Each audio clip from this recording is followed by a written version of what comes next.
Oh, hi everybody. Oh, Everyone is Diane, the massage mentor and hello. The rebel massage, Allison. Oh, don't make me do that.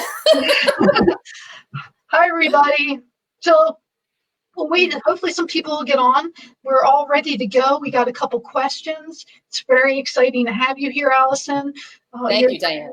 You're one of my favorite fellow body workers out there. Ditto. Right back at you.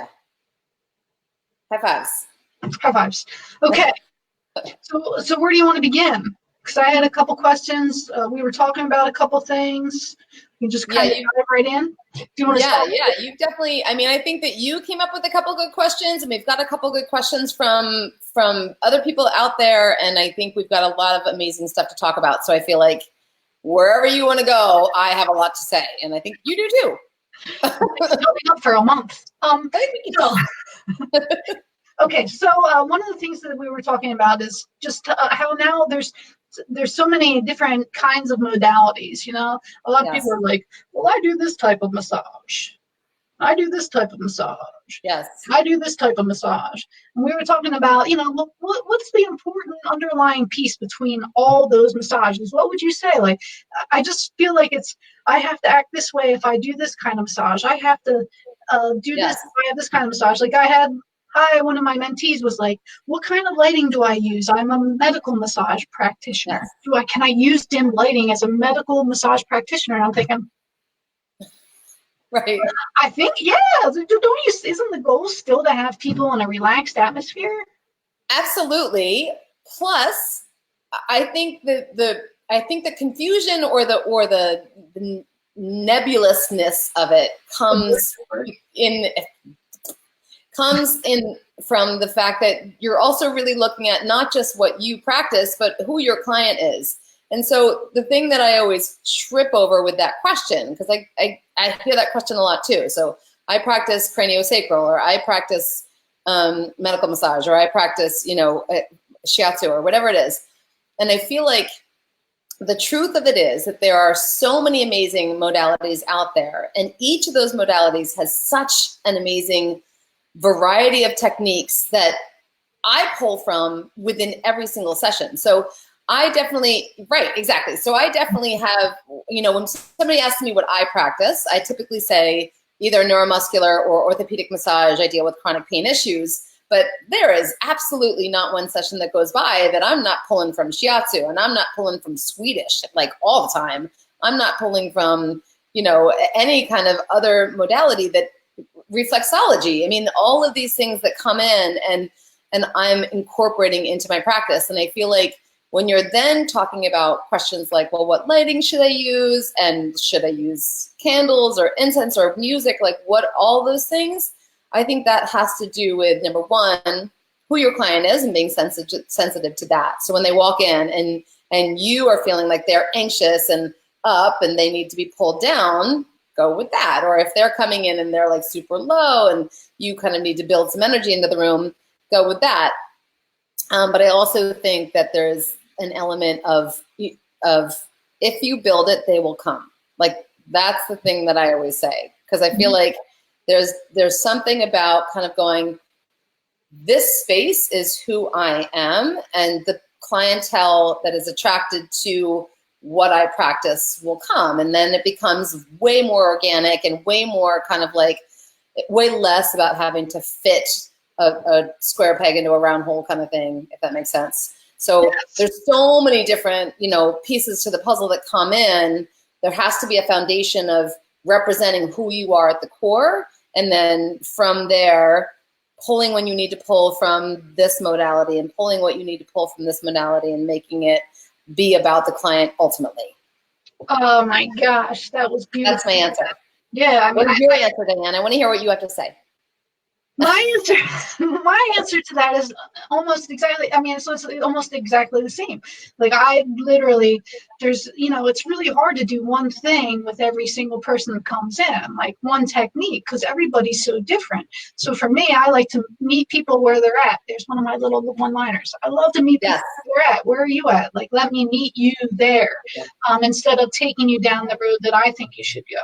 Because if you like pull someone down your road, you're pulling them down the road, and they're going to frantically try to, but if you say, hey, let's do this together, Right. one of the other things is this, like, you can have everything perfect in your mind, perfect. And if you're not a welcoming, kind, loving person, people are not going to care about anything that you're doing.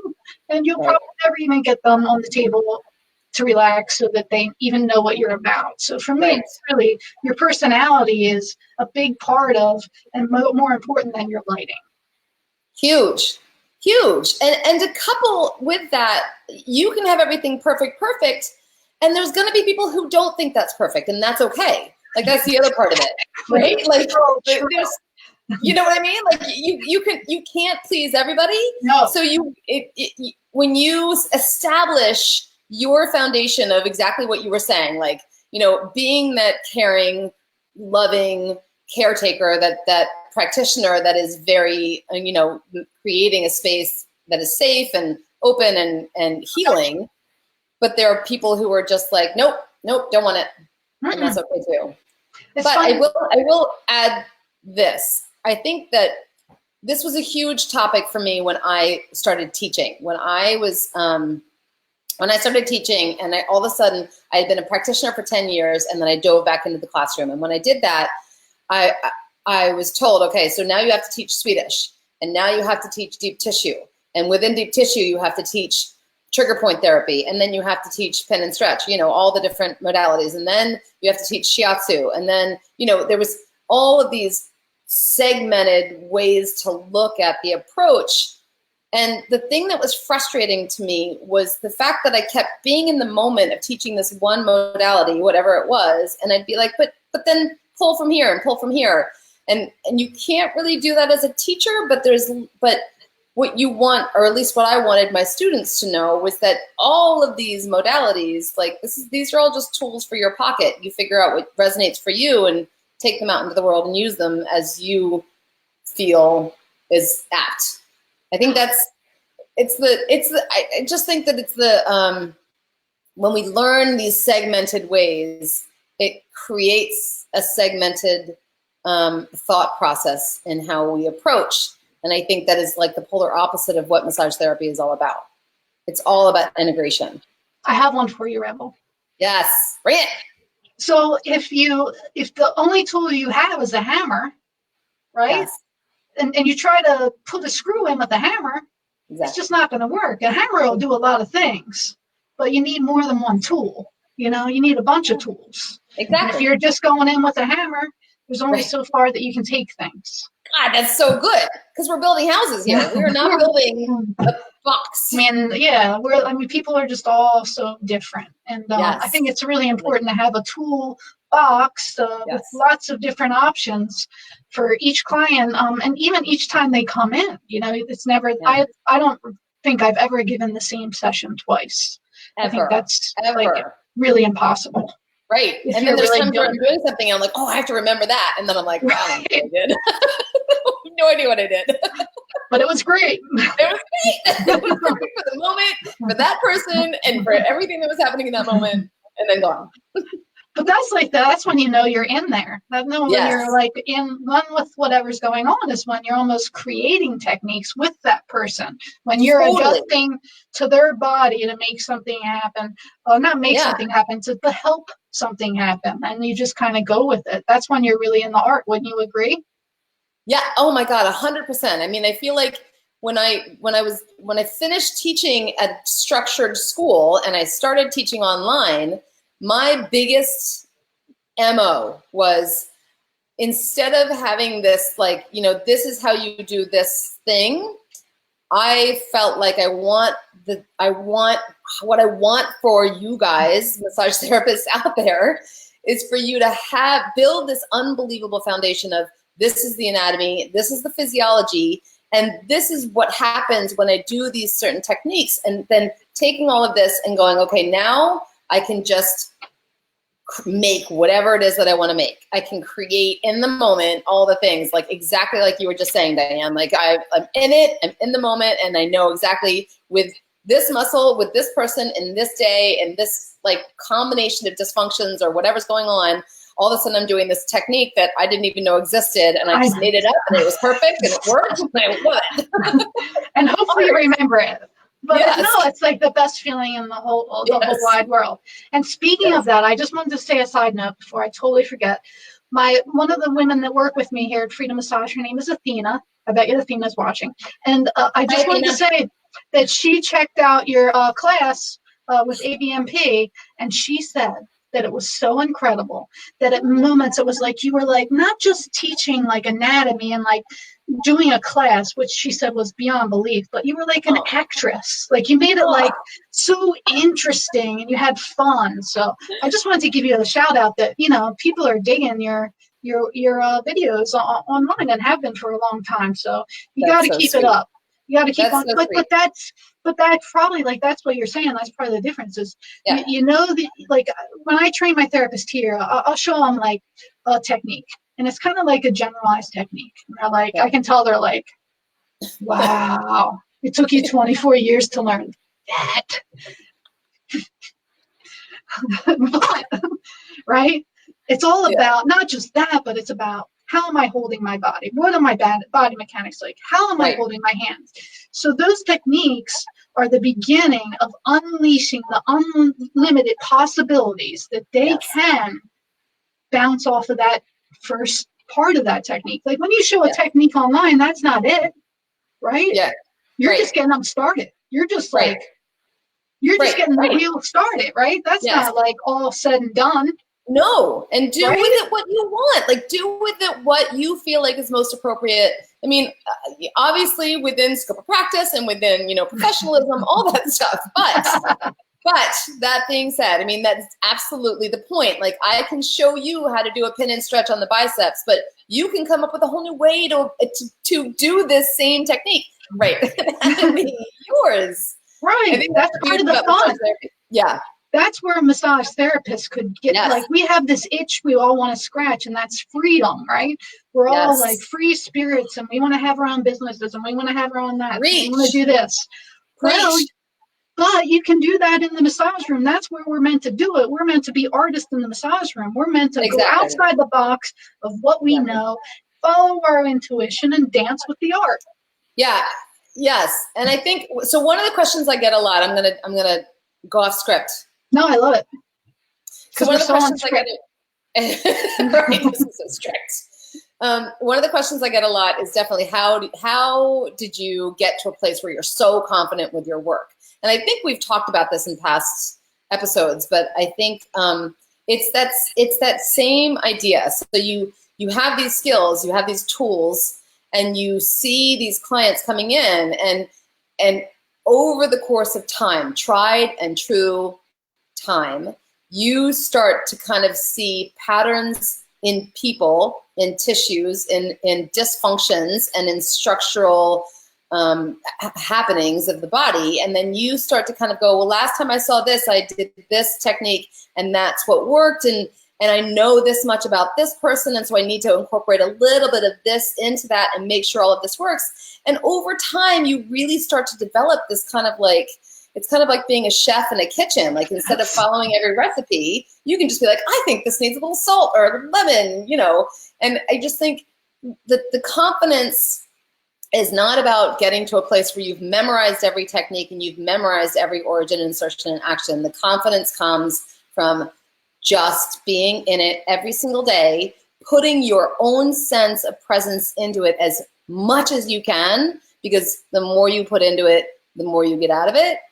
And the more you do that, that confidence becomes like everything. And then all of a sudden you're fine. It's not only confidence, it's like based on experience. Yes. Like it's come from your very core. It's about you undoing the walls and the barriers that stop you from having the utmost confidence that you have all these tools. Yeah. and that you Yes. can just keep letting them grow and create. You know? Yes. And Yes. that's like so cool. I love the way you explain that. I love it too. It's so cool though, but that's like one of the things that I think, like, have fun with your work. Take all these techniques and make them your own, build upon Make them your own. the techniques they've all been at this point so passed down the line anyway, right? I mean, Yeah. whose Yeah, techniques is whose technique anymore anyway? It's Right, like whose right. song? Like, the thing that makes me more angry in this profession, more angry than anything else, I know I'm about to say it. Are you ready? The thing that makes me more angry is the person, I don't know how to quite describe this entity, but the person or the group of people who will take this technique that has been around for thousands of years and then go, I'm going to trademark this, and then I'm going to make you pay money to learn it, because you need to have a degree in this technique in order to practice this thing that really humans have been doing for thousands of years. Not only to practice this thing, let me add on this. Not only to practice this thing, but to be an expert. Yes. And Yes. after my weekend workshop, you will be an expert. Right. Like, you Yes. can learn the techniques in a weekend, but I was just, for me, I just was with Master Ohashi the other weekend. And I finally got the chance to show Ohashi that I know how to do the sedation move. Maybe one day I'll share the sedation move with you. But it took me 18 years. Right. That's the thing. Like, and that's okay. And that's actually cool.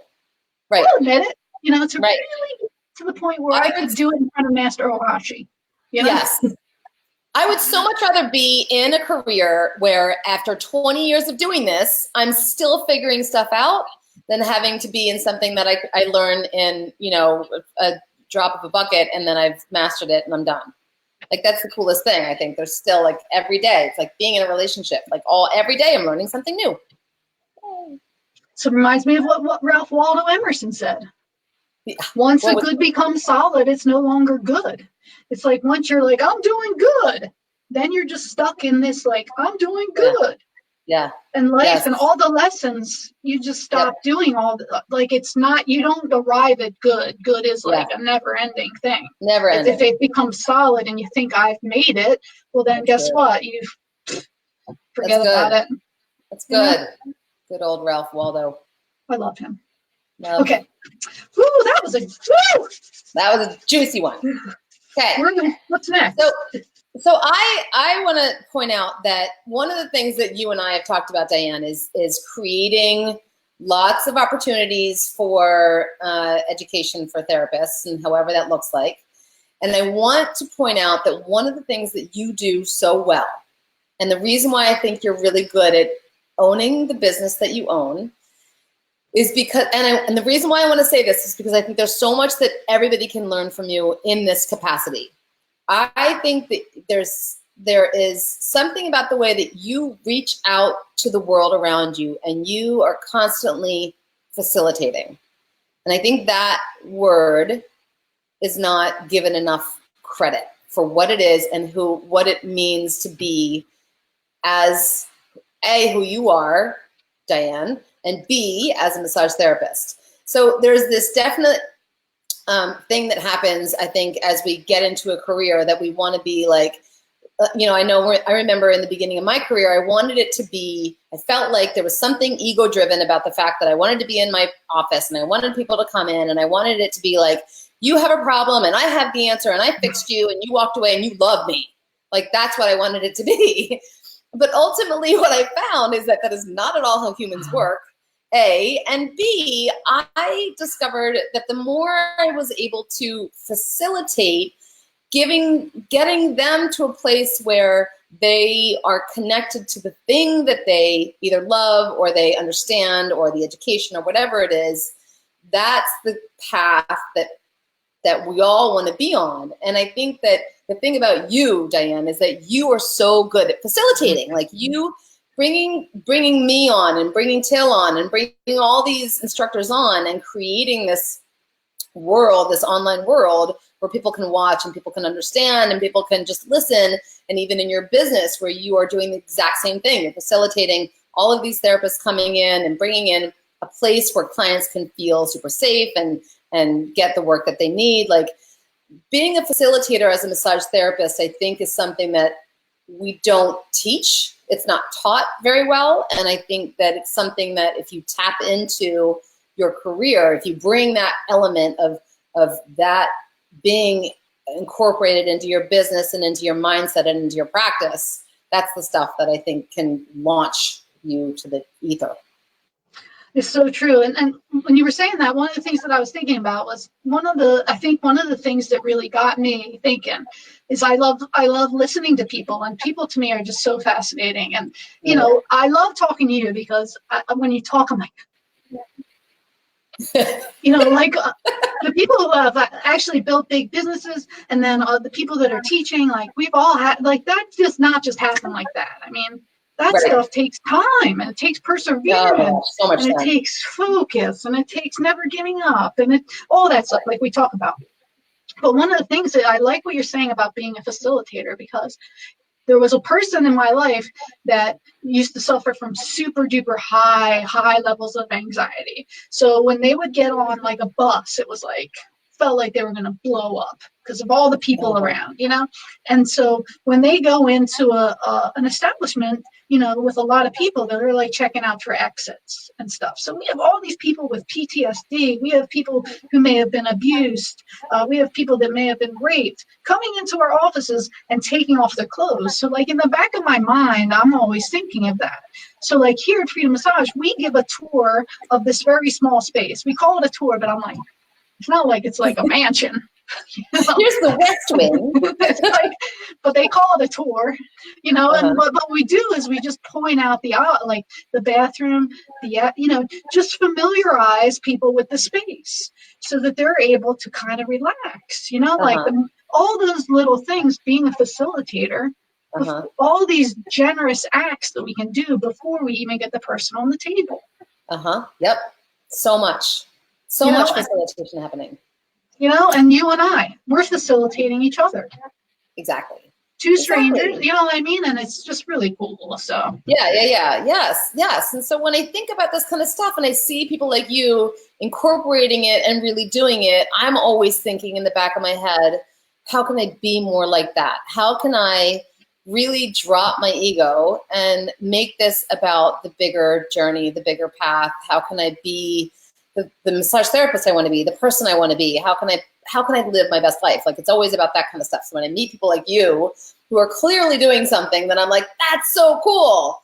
I want to like really analyze it and think about it and emulate it. I think surrounding yourself. And that's the thing, like sometimes. And I feel, and the thing is too, like I feel the same way about you. I mean, I've dabbled in YouTube, for God's sake, and I think I get one view, you know? Like, I'm like I got a view, you know? So there's a lot of things, like, you know, it's bringing all the different strengths together. And, you know, I just find Les Brown, he said it in one of his talks. He said, you know, if you have one facilitator, right? If you have one person facilitating, that's why I like having a group of 12 here at Freedom Massage. If you have one facilitator, no matter who you are, when you talk to an audience, there's going to be people who don't like you. Yeah. Oh, yeah. It's impossible for the entire audience to love you. So sometimes if you get two people talking, you know, then the odds of more people liking what's being said is some people are going to like person A and some people are going to like person B, you know? So I think it's awesome too. And I think one of the things that you and I are doing for each other, and I hope it catches on, I hope that we can be facilitators for this, is women empowering women, man. Oh, yes. Men empowering men, you know? I mean, they're the kind of men that I love, you know? They're not the men that are like, hey, dude, you're a douche. So, you know, like, sorry. You said it. But like the men who are like, hey, man, I love you. You're no, I have, you know? I don't know. I think we should probably wrap it up soon, but I do have a story to tell that I think is apropos. Okay. So my channel, my YouTube channel, first of all, there's a lot I have to say about what's the word when people get on the channel and start just leaving negative comments. Those people I call them trolls. Trolls, right. So dealing with trolls is a whole beast of, it's a very big lesson in how to kind of exactly what you're saying. Like there are people out there who are just not going to want to don't agree with what you're saying, or just have an opinion and hide behind this an anonymous wall and want to spout, just be negative. Anyway. And the funny, let me just say this one thing. Yeah.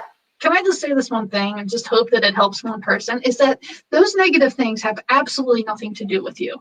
Right. Because a person truly in themselves, a person who's like, I just don't have time to like judge and criticize. Like, right. And not even that I don't have time. It's just like not a part of my being.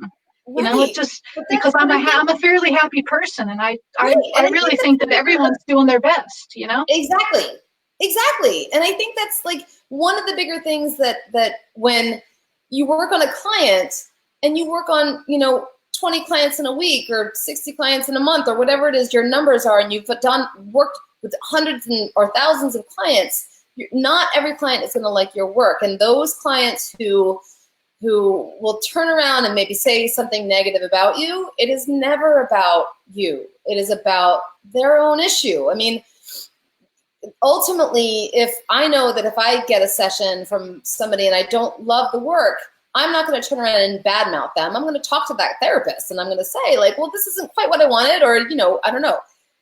It's just a different experience. And so people brave. And that's brave. Right. That is very brave. And I think that took me a long time to get there as a massage therapist. I wanted everybody to love my work, and I wanted everybody to just, be totally happy. And that's just impossible. And I think that's it's a really good piece of philosophy to carry around with you. But my bigger story that I was going to talk about, which I'm now kind of foggy on where this is going, but my channel just got demonetized. So that means that like there was so with YouTube, you get advertisers, and you get kind of paid per view, but it's like minuscule. It's like it is like maybe 1/10 of a penny per 1,000 views or something like that. It is ridiculously tiny, and it adds up a little bit, and it helps a little bit, but my channel, I got a notification from YouTube that my channel was demonetized because they found it to be inappropriate. And I did some digging, and what I found was that it was deemed such because of a series of comments that came up that were all kind of like, not at all about the work, but about the fact that I'm a woman working on a woman. And that those comments created a view with the YouTube community that thought, it's about how the public receives your channel. And so the perception was that my channel was being received as not professional. And I really, like, it hit me hard. But what it came down to was this element that I got really upset about, the fact that I'm a woman and I'm working with women, and that there are just people out there who don't see that for what it is, and have a perception that is creating this negative effect in my world. But I will say this. There is not 1 ounce of me that is going to let that get me down, and that is going to shift my path, because that's not the big picture. I'm not on YouTube to get that tiny little monetization. I'm on it because there's so many more people out there who learn from my videos, and that's the bigger picture. And I think that's the mentality that I want to espouse. Like, that's the thing that I feel like I want women to understand more than anything, but anybody in this profession. Like, when negative stuff happens, how do you have the strength to keep going, and how do you not let it crush you? How do you, remember who you are deep down and what your goal is? I think that's a really hard thing to do, but like you were saying, it's not about you, it's about them. And I think that's powerful stuff. I think, want to know what I always say? I always say, bless them, change me. And I didn't even mean to call them trolls. Forgive me for that. Like, I just No, came that's out a term. because it's kind of a funny term. But it's like, bless them, change me. Meaning like, just let my reaction keep growing and being stronger and better. Should I tell you a crazy, should we have time for one more crazy story? Yes. This is really kind of, this is like one of those things where you're like, oh my God. And I don't know if anyone's going to make it this long on here, but whatever. We're talking. But no, like, so so this person calls into my studio, right?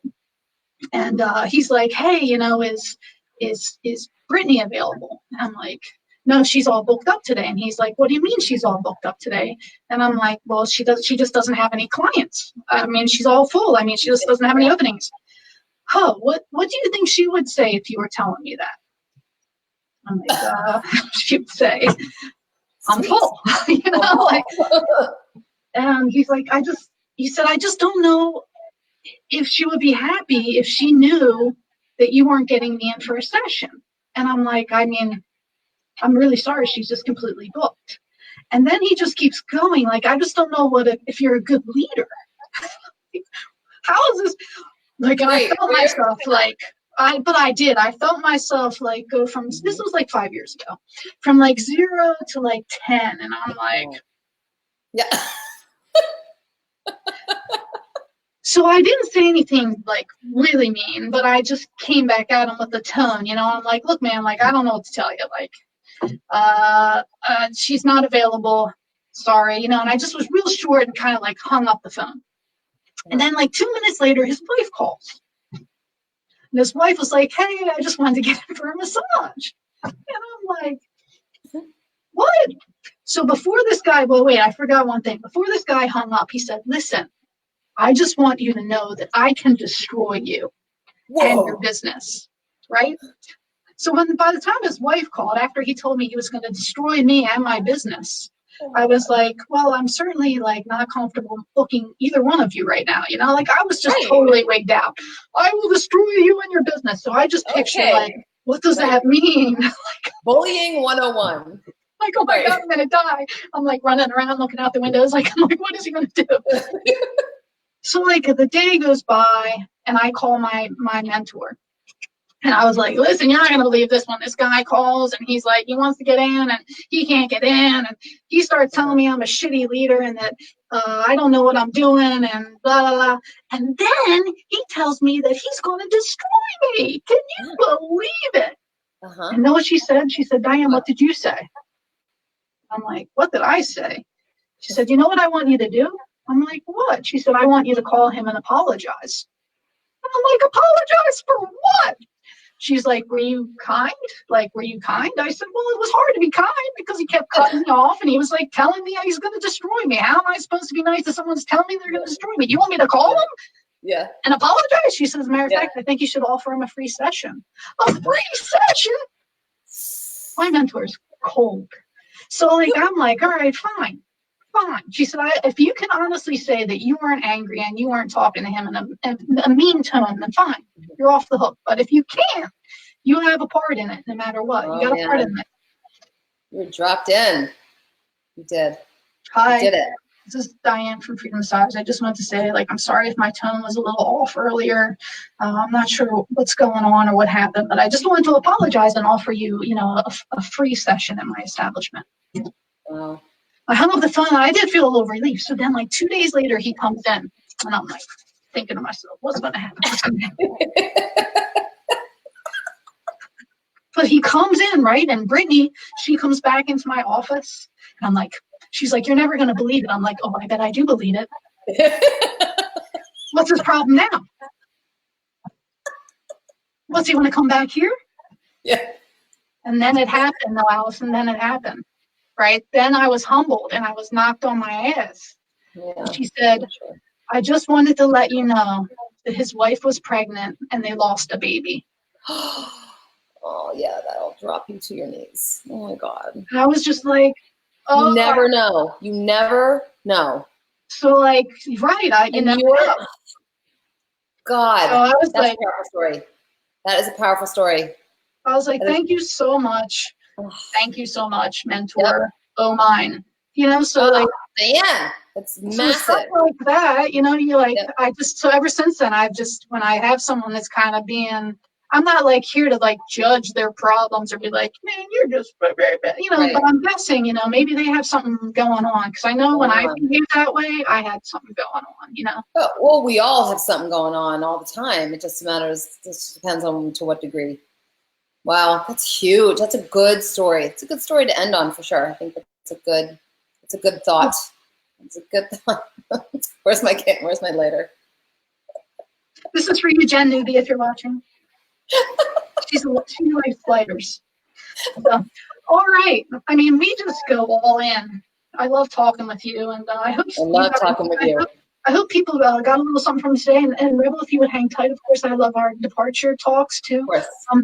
Everyone is Diane Mikowski, the massage mentor, and Allison Denny, massage whatever therapist, Rebel massage. That's what I am. Until the next time, we'll be back the first Tuesday of the month at 1 p.m. See you guys soon. Bye.